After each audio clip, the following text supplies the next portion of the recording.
Kayo po ba mga bossing ko ay isa sa mga nakakapansin na kahit anong gawin ninyong kayod ay sa wala't wala ang inyong kasipagan? Meron po ako ituturo po sa inyo po mga bossing sa pamamagitan lang ng asin.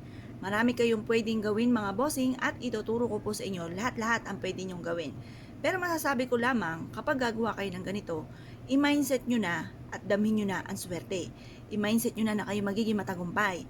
Kasi kung kayo gagawa ng ganito at nasa isipan po ninyo na kayo ay malas, malas nga po mga magaganap. Makapangyarihan ng ating saliktain, ang ating isipin. Kaya mas mainam mga bossing ko, i-mindset nyo na kayo magiging matagumpay at makakamit nyo lahat ang mga pangarap po ninyo. Ngayon pa mga bossing, kung kayo po naniniwala at nais po itong gawin, asya, ganito po ang gagawin po ninyo. Kumuha po kayo ng asin. At pagkatapos, kunin nyo po ang inyo pong pitaka or kaya po mga bossing ang inyo pong bag or taguan ng inyo pong pera. At pagkatapos mga bossing ko, ay humarap kayo sa may silangan ng mga 6:30 or kaya po ay alas 7. Magwi-wish po kayo ng mula sa inyo pong puso.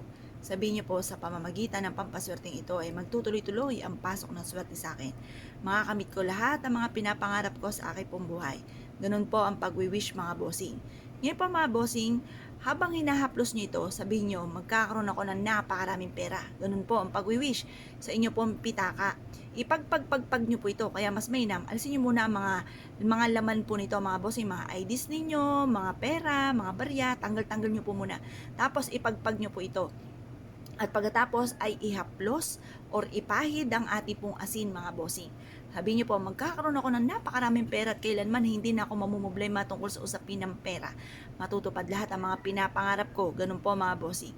Ngayon po mga bossing, pagtapos na po kayo na mag-wish, isiksik nyo rin po ito sa inyong pong bag at ito po ay makakatulong upang sa ganon magtuloy-tuloy ang pasok ng swerte. Proven po ito na napakaswerte basta't may 100% kang paniniwala sa mga pamamaraan. Ngayon po mga bossing, pwede rin naman pong ihaplos nyo po ito sa taguan ng inyo pong pera. Upang sa ganon kayo po ay ang inyong kaperahan ay dumami ng dumami ng dumami ng dumami. Ito po ay makakatulong upang sa ganon kayo po ay lagi pong magkaroon ng malaking benta or kaya po laging i-adya kayo kung saan lagi kayo suswertihin na wala yung isang bagay. Halimbawa, meron kayong negosyo, nalugi po ito. Huwag kayong mag-alala. Isipin nyo na lang kaya ito ay nangyari dahil may darating na mas higit po dyan. Pagkatapos, ihaplos nyo po ito sa inyong taguan ng pera at makatulong po ito upang sa ganon mag-flow ang swerte po sa inyo tungkol sa usapin ng pera. Pero syempre mga bossing ko, ito isang kap lamang para tayo maging matagumpay at maging positibo. Ang numero 1 po dito, kailangan ay sipag at syaga, double time sa pagkayod. At mas matinding kapit sa mahal na Panginoon. Huwag kang makakalimot magdasal. Ako po mga bossing kapag may mga pagsubok na pinagdadaanan, dahil ako po dumadaan din sa mga ganyan, kasi lahat naman po tayo may mga pagsubok na pinagdadaanan. Lagi kong halimbawa biglang galit, tapos nawawala din, tapos iniisip ko, kaya ko to, malalampasan ko to. Yung mga ganun mga bossing.